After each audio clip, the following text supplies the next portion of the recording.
What if I told you that the most powerful tool for unlocking your psychic abilities isn't some ancient artifact or secret society? What if it's something you do every single night, completely subconsciously, and in the next few minutes you'll discover how to harness this incredible power? Plus, I'll reveal the forbidden technique that could unlock telepathy and precognition through your dreams. Most people think of dreams as just random brain noise. They're just movies your mind makes while you sleep. But what if they're more? What if dreams are a secret language? A hidden dimension where the veil between worlds is thin. Ancient cultures understood this. They believed dreams were messages from the gods, or warnings from the future. They used dreams for guidance, for healing, even for prophecy. Think about it. You're asleep, but your consciousness is still active. It's just different. It's unbound, free from the physical body. This is where things get really interesting. This is the gateway, the entrance to something far greater than you've been told. You've probably had a dream that felt incredibly real. So real you woke up confused. That's your subconscious mind knocking. It's trying to tell you something. Let's talk about a woman named Clara. She lived in Denver, Colorado, back in 1987. Clara was an ordinary librarian. She'd never considered herself psychic.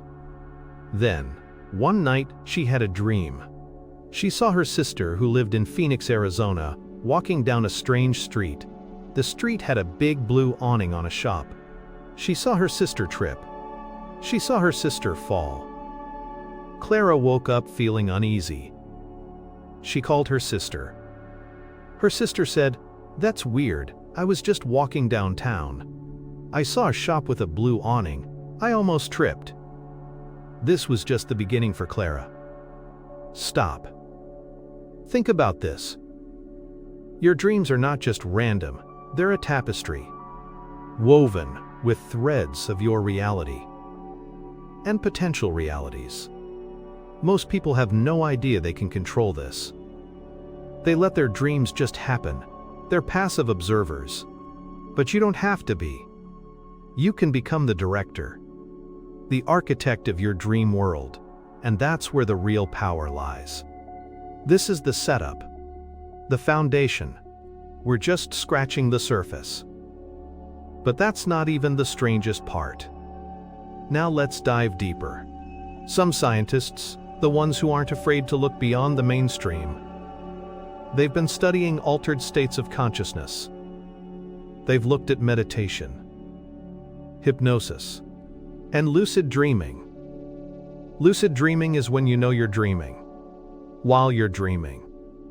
It's like being awake in your dream. And this state, it's a direct line to your subconscious and beyond. Military researchers back in the day, they were fascinated by this. Projects like Stargate, though officially denied, explored remote viewing and psychic phenomena.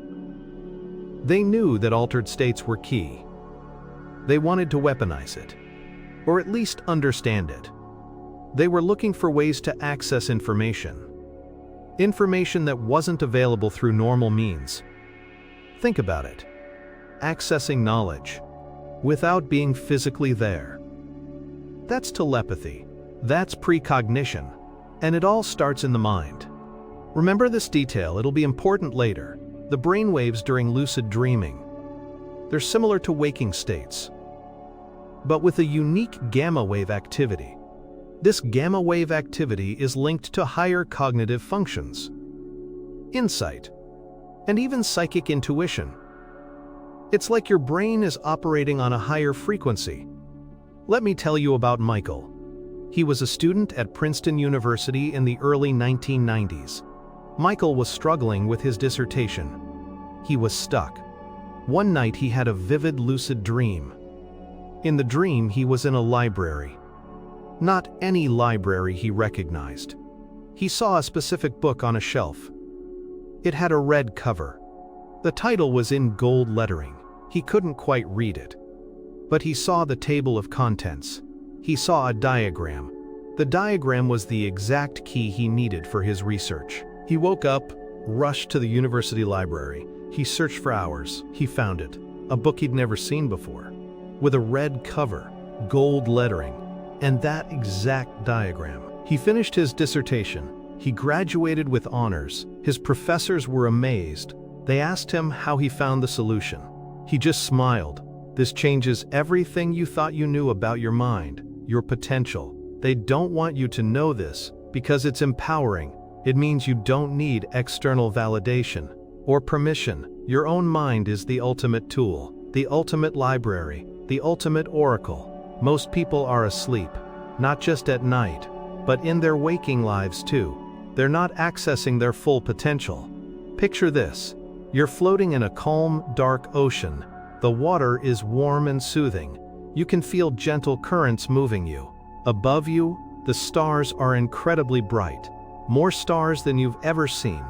You're completely weightless. You feel a sense of peace, a sense of knowing. This is the dream state. It's vast, it's deep, and it's yours to explore. So what's really happening here? It's the breakdown of the physical world's limitations. In the dream state, time and space become fluid. They bend. They warp. This is why you can experience things that seem impossible. Meeting people, visiting places, learning things. It's all within reach. Your subconscious is connected to a larger field, a collective consciousness. That's where the information resides. This is the deepening, the core of the mystery. But wait, there's more. Now, let's talk evidence. Real-world, documented cases. In 1971, a man named George McMullen was part of a CIA-funded project at Stanford Research Institute. It was called Project Scanate. Later, it evolved into Project Stargate. George was trained in remote viewing. He learned to psychically see locations he'd never been to. He could describe them in astonishing detail. He even described a secret Soviet missile base from miles away. Without any prior knowledge, his accuracy was off the charts. This wasn't just a fluke. There are other documented cases. Think about Ingo Swann. He was another remote viewer. He described Jupiter's rings before we had the technology to see them clearly. He described details of the planet that were later confirmed by NASA probes. NASA itself has declassified documents showing their interest in psychic phenomena. They were looking for an edge. They knew there was something there. Have you ever had a déjà vu experience? That feeling you've lived a moment before. That's your subconscious, tapping into a future echo. Or a past event. With greater clarity, it's a glitch in the matrix of your perception. A hint of what's possible. You're not crazy for thinking these things. Your intuition is trying to tell you something. Let me share another story. This happened in London, England in 2005. A woman named Sarah was experiencing recurring nightmares. They were terrifying. She couldn't shake the feeling of dread. She decided to try lucid dreaming techniques. She focused on her intention before sleep. She wanted to confront the source of her fear. In her dream, she found herself in a dark, abandoned house. A shadowy figure appeared. But because she knew it was a dream, she wasn't paralyzed by fear. She spoke to the figure. She asked it why it was tormenting her. The figure revealed a repressed childhood memory, a traumatic event she had forgotten. The dream allowed her to process it, to heal. She woke up feeling lighter. The nightmares stopped. She had faced her shadow self in the dream world and conquered it. This is the power of conscious dreaming. It's not just about fun or exploration. It's about healing. It's about self-discovery. It's about reclaiming your power. The ancient texts, the Egyptian Book of the Dead, the Tibetan Book of the Dead, they all describe the journey of consciousness after death, but they also describe the journey of consciousness during life, through altered states, through dreams. They knew, they always knew. You see, the veil is lifting. More and more people are waking up to this. They're realizing that the reality presented to us is just one layer. There are other dimensions, other possibilities. And your dreams are the bridge, the most direct bridge. If you're still watching, you're probably sensing something deeper, a resonance, a truth that's been buried. This is the evidence, the undeniable proof, but it gets even more profound. Now for the revelation, the big secret. Lucid dreaming isn't just about control, it's about connection. Your dream self is not separate from your waking self. It's a different facet of the same consciousness. When you achieve lucidity, you're essentially merging these states. You're integrating your higher self. And that integration, that's the key to psychic abilities. Telepathy. It's not about reading minds, it's about shared consciousness. When you're lucid, you can intentionally project your thoughts and receive them from others, especially those you have a strong connection with. You can practice this. You can ask a friend to focus on an image. Then you can try to see that image in your dream. It sounds wild, I know. But documented cases prove it's possible. Precognition. Seeing the future. It's not seeing a fixed timeline. It's about sensing probabilities. Your subconscious, unburdened by linear time, can perceive the most likely outcomes. In a lucid dream, you can set an intention. Ask your dream self to show you a potential future event. You might not get a clear movie, but you'll get symbols, feelings, insights. These are your guides. So how do you do it? Here are 3 simple steps. 1. Set your intention. Before you go to sleep, tell yourself firmly, "Tonight, I will know I am dreaming." Repeat it. Visualize yourself realizing you're in a dream. 2. Reality checks. Throughout your waking day, ask yourself, "Am I dreaming?" Then, try to do something impossible, like push your finger through your palm, or check a clock twice. In dreams, clocks often change erratically, or text doesn't make sense. When you do this in waking life, it becomes a habit. You'll eventually do it in your dreams, and that's when you'll know. 3. Dream journaling. Keep a notebook by your bed. As soon as you wake up, write down everything you remember, even fragments.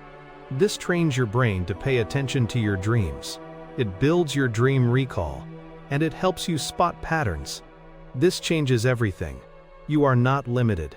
You are not just a physical being. You are a conscious entity with incredible latent powers. Your body already knows this. It's programmed for it. Your dreams are the operating system. You just need to learn how to use it. Most people have no idea they possess this power. They're living in a cage of their own making. But you don't have to. The veil is lifting. You can step through. This is the revelation, the truth they don't want you to know. This information was almost lost, buried under layers of skepticism and materialism. But it's resurfacing. It's your birthright. So, what are the profound implications here? You have direct access to a realm of infinite possibility. You can heal yourself. You can gain knowledge. You can connect with others on a deeper level. You can even influence your reality. It all starts with the journey into your own consciousness, the journey you take every night. Have you ever felt a strong intuition? A gut feeling that proved right? That's your dream wisdom bleeding into your waking life. You're already tapping into it. You just need to amplify it. You need to consciously direct it. This is more than just a trick, it's a fundamental shift in understanding reality and your place within it. It's about realizing that the external world is a reflection of your internal state, and your dreams are the most potent way to influence that internal state. Once you see it, you can't unsee it. And if you think that's incredible, wait until you learn about astral projection. It's the next level of conscious dreaming, the ultimate gateway. It's where you can consciously leave your body and travel, explore. But that's a story for another time. So here's my question for you. What is the first thing you're going to explore in your lucid dreams? Let me know in the comments below. Remember, the most powerful magic isn't out there. It's in here, in your mind, in your dreams. Keep exploring, keep questioning, and keep dreaming.